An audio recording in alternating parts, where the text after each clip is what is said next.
Hi guys, tambay muna tayo dito sa kubo at habang nakatambay tayo, isamahan nyo ako panuorin natin si Lula sa kanyang ginagawa. Nagpa-process siya guys ng tapa. So ayan, tingnan nyo si Lula. Kung inyong tatanungin, si Lula, siya po ang lola ni Yayam guys. Nandito po siya sa bahay kasi wala po siyang kasama doon sa bahay nila. Kaya ayan, ginawa niya na yung ating mga gagawin kasi dyan siya guys expert. Siya po kasi ay dati sa canteen dito sa isang school. Doon po siya nag-work kaya alam na yan guys yung kanyang mga gagawin. Kaya minsan kahit na hindi kami makisuyo sa kanya, talagang nagpe-presenta na yan si Lula na siya na yung magluluto, siya na yung gagawa. Abay, talaga naman siniswerte pa rin.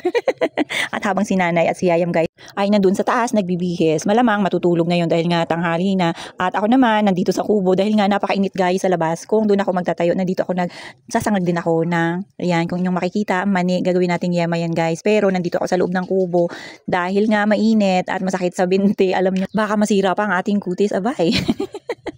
At dahil nga po guys, weekend ngayon, ito lang yung araw ng ating pagpapahinga sa office. Pero dito sa bahay, ituloy-tuloy pa rin yung ating trabaho. Dito naman tayo sa bahay, gagawa ng mga kung ano-ano.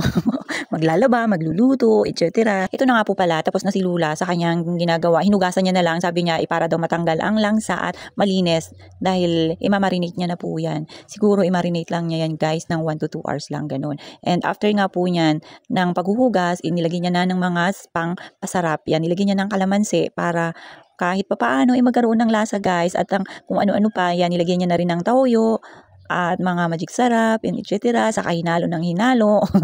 Nilagyan niya na rin po pala yan ng paminta guys. Yan. O, di ba? Talagang pinasasarap niya guys kasi utos yan sa kanya ng kataas-taasan. Ayan guys, o di ba? Tiyak na malalasing ang magmumulutan yan. Yan, talagang sinarapan niya guys. Abay, talaga naman mukhang hindi natin alam kung gaano karami ang may inom at malalasing ng pulutang ito guys. Abay, nakakalasing pala ang pulutan ano. Kaya pagkatapos nga po sa taas. Ito na siya. Masarap ito eh. Init? Kahit laman yun lang tapos ilagay mo sa rep. Okay na. Pagdating niya. Ubos ng kalamansi.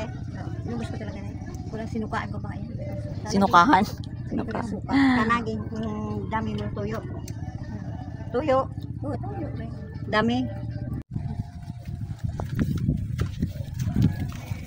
Mabuti na lang talaga itong si Nanay, wala nang ginagawa sa taas kasi tulog na, himbing na sa pagtulog yung kanyang alaga. Kaya bumaba siya dito at sakto naman pagbaba niya, ito, yan, naglalagay na kami ni Lula. At si Nanay na nga yung tumulong kay Lula para iakyat ito. At baka mamaya, pagkuha namin o pagbaba namin dito sa babae, wala na kaming makukuha, naunahan na kami ng mga pusa. At nag-aalangan pa nga itong dalawa, baka raw mahulog. Kaya nilagay talaga nila dun sa gitna ng bubong guys. Abay, talaga namang secure na secure. So, paano ba yan? Kita-kits ulit.